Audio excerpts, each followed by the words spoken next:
Para makita natin anong virtue ng buwan ng Ramadan. Na sinabi ng Propeta Muhammad sallallahu alaihi wasallam, "Man sama Ramadanan imanan wa ihtisaban, ghufira lahu ma taqaddama min dhanbi."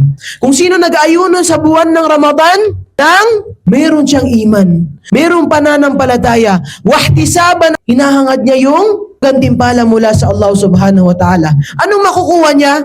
Ghufira lahu ma taqaddama min dhanbi. Papatawarin lahat ng mga naunang mga kasalanan niya. So parang nabura yung record mo. Pero ang Allah subhanahu wa ta'ala, binibigyan tayo ng pagkakataon para mabura yung mga kasalanan natin at clean yung record natin para wala tayong ginawa. Sinasabi ng mga scholar natin, mga taibo, yung isang tao nagbalik loob sa Allah subhanahu wa ta'ala, parang wala siyang ginawang kasalanan. Yung isang tao, totoo siya nagbabalik loob sa Allah, parang wala siya talagang ginawang kasalanan. Kaya hindi natin pwedeng i-judge ang mga tao. Kapag ang isang tao nagbalik loob na siya, ay hindi pwede na ikaw sasabihin mo, kahapon ganito ka, dati ganito ginagawa mo.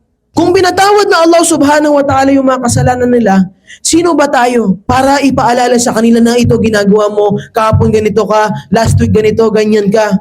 Kaya alam mo, ito yung pinaka-problema sa mga Muslim ngayon sa panahon natin. Meron silang nakikita mga tao, sabihin lang, ikaw, dati yung ano niya, ba't ka nandito sa masjid ngayon? Marami mga tao, takot silang magsala. Takot silang pumunta ng masjid. Kasi bakit? Kasi takot sila na sasabihin, kahapon ganito ka, dati ganito, ganyan ka. Bakit ngayon ang banal-banal mo na ngayon? Kapag ang isang tao, meron siyang kaalaman, makikita niya na hindi talaga tama na magsasalita ng ganun. Hindi talaga tama na magtuturo ka ng mga tao, ikaw ganito, ikaw ganyan.